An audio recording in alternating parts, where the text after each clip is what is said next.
भागातल्या मैदानात बैल राहणार तर राहणार का तर बाहेर आमच्या गावातली बैलाभर दोघं तिघं त्याला इथले 4 जण असतात पण भागातलं मैदान असलं नाही की अख्खं गाव असते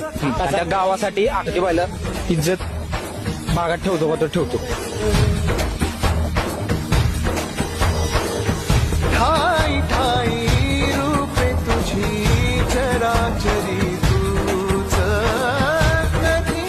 होसी सखा कधी वैरी होसी तूच